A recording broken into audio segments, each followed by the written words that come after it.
அஸ்ஸலாமு அலைக்கும் வரஹ்மத்துல்லாஹி வபரகாத்துஹு. தினமும் ஓர் உபதேசம். ரசூலுல்லாஹி ஸல்லல்லாஹு அலைஹி வஸல்லம் அவர்கள் ஒரு மனிதரை கண்டார்கள். அவருடைய கையில் ஒரு மஞ்சள் நிற வளையம் இருந்தது. அது என்னவென்று கேட்க, அவர் வாஹினா, அதாவது தொடையில் ஒரு விதமான நோய் ஏற்பட்டதால் அணிந்துள்ளேன் என்றார்.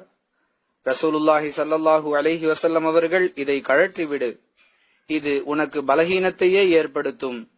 இது உன் மீது இருக்கும் நிலையில் நீ மரணித்தால் ஒருபோதும் வெற்றி பெற மாட்டாய் என்று கூறினார்கள். அறிவிப்பவர் இம்ரான் பின் ஹுசைன் ரலியல்லாஹு அன்ஹு. நூல் அஹ்மத், ஹதீஸ் எண் 19149. அன்பிற்குரிய அல்லாஹுவின் நல்லடியார்களே, நமக்கு நோய் ஏற்பட்டால் அதை குணப்படுத்தும்படி அல்லாஹுவிடம் பிரார்த்தனை செய்ய வேண்டும். மார்க்கம் அனுமதித்த வகையில் இணை வைப்பு போன்ற காரியங்கள் இல்லாமல் அதற்கு முறையான வைத்தியம் செய்ய வேண்டும்.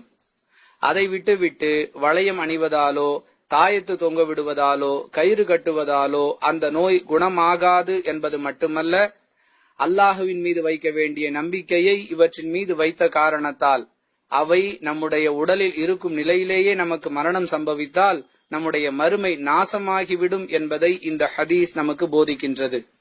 புரிந்து நடந்து கொள்வதற்கு அல்லாஹ் உதவி செய்வானாக. வாஹிரு தவானா அனில் ஹம்துலில்லாஹி ரப்பில் ஆலமீன். அஸ்ஸலாமு அலைக்கும் வரஹ்மத்துல்லாஹி வபரகாத்துஹு.